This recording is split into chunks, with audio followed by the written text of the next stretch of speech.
Karena inspiratif. Malang melintang keprofesiannya juga cukup banyak.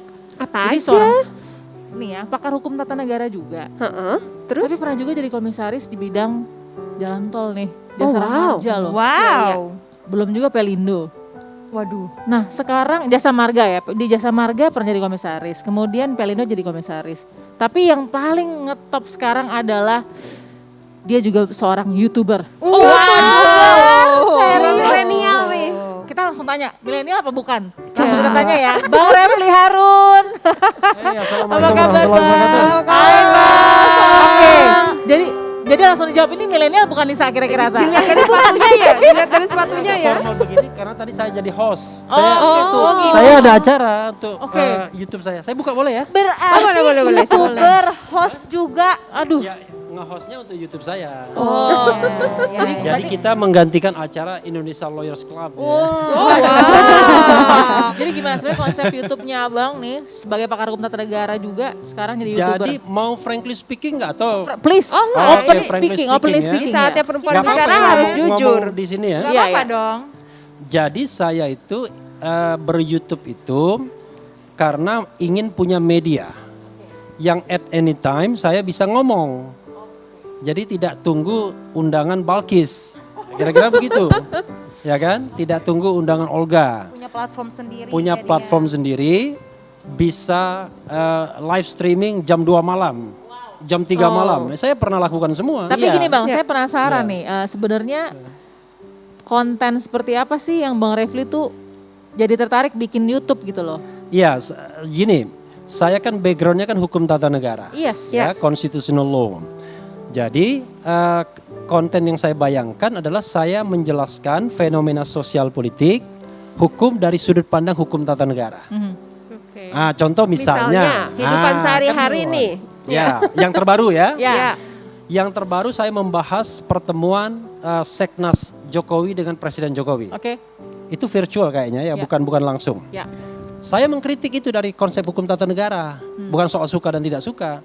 Saya mengatakan setelah Pilpres harusnya yang namanya relawan itu dibubarkan. Karena Jokowi itu bukan presiden relawan, tapi presiden the Republic of Indonesia. Ya kan? Indonesian people. Ya.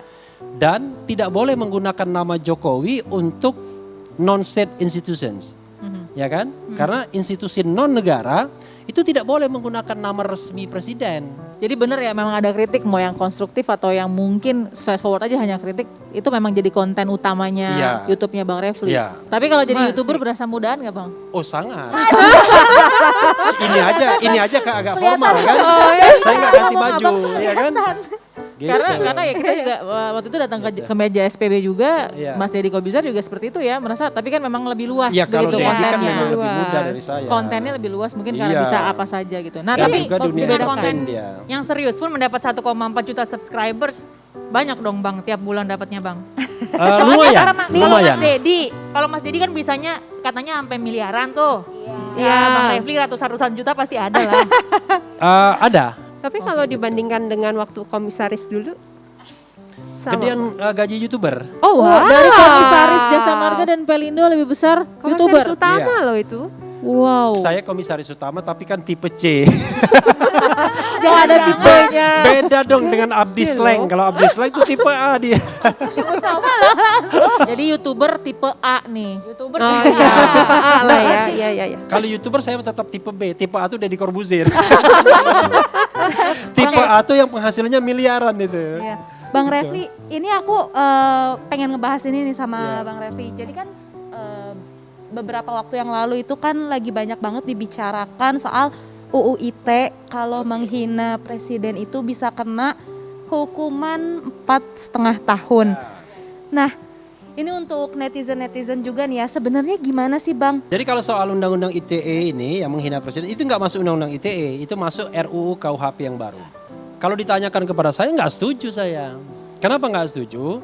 Karena pada tahun 2006 MK itu sudah membatalkan pasal-pasal tentang penghinaan presiden atau kepala negara yang dulu kita kenal dengan pasal Hatsai Artikelen. Ya. Kalau negara kita kerajaan itu wajar ada Hatsai Artikelen karena yang namanya raja atau ratu kan the king ather the queen can do no wrong. Jadi yang namanya raja dan ratu itu nggak bisa salah, tidak boleh salah kan gitu. Tapi seorang presiden dalam sebuah republik, presiden itu adalah jabatan politik, walaupun jabatan kenegaraan. Dia dipilih dan, dia dicalonkan dan dipilih. Sehingga dia tidak boleh diperlakukan seperti raja atau ratu. Ini termasuk kalau pasal penghinaan yang katanya diperluas untuk anggota DPR juga. Apalagi itu. Amanat konstitusi kita bukan melindungi anggota DPR dan presiden, tapi melindungi segenap bangsa dan seluruh tumpah darah Indonesia. Tapi kalau reasoningnya dari Menkumham untuk mengatakan ini kan untuk jaga martabat juga. Nah, pertanyaannya adalah aneh. Kenapa? Itu dibuat delik aduan, dijadikan delik aduan. Iya. Kalau delik aduan justru merendahkan martabat presiden. Jadi presidennya harus You can ngadu. imagine, presidennya ngadu kepada Polsek, kepada Polres. Ada laporan gitu. Pak, Ya, saya iya. dihina Pak, tolong Pak. Yes. Kan aneh. Jadi seperti apa Bang perbedaannya antara kritik Oh iya, dan saya belum menghina? jawab ya. Iya. Ini untuk netizen Gitu. juga mungkin Abang Jadi juga gini, kritik itu tidak boleh personal. Kalau body shaming itu menghina namanya. Ya. Ya. Tapi kalau saya mengatakan kebijakan Pak Jokowi itu kurang cerdas, itu saya tidak menghina dia. Menghina. Tidak personal. Karena menurut saya gini, dunia maya itu kan dunia yang sebenarnya kan kita tidak bisa katakan dunia manusia semuanya. Kadang-kadang mesin. Saya dikatain Refli sakit hati, wah itu ada 100 kali misalnya dalam itu sudah saya pastikan mesin. Ada lagi kata-kata yang lebih jahat dari itu. Tapi kalau kita ambil hati, kita nggak tahu kan. Ya. Dan pastikan biasanya orang yang menghina itu pastinya kalau nggak anonim, mesin atau orang yang sama sekali kita nggak kenal. Oke, ini ya kalau ngobrol sama Bang Refli jadi gini ya. Pasti akan ada jawabannya dan Ini pasti baru 2 SKS? baru 2 berikutnya. SKS kan nih. Bang Refli kalau ngobrol sama kita udah ketahuan kalau mengkritik juga suka nyelekit banget. Jangan-jangan ini ada hubungannya sama masa lalunya. Katanya dulu Bang Refli ini adalah seorang wartawan. Bener gak sih? Pasti banyak yang gak tahu kan. Nanti kita tanya langsung, jangan kemana-mana, tetap di Saatnya Perempuan Bicara.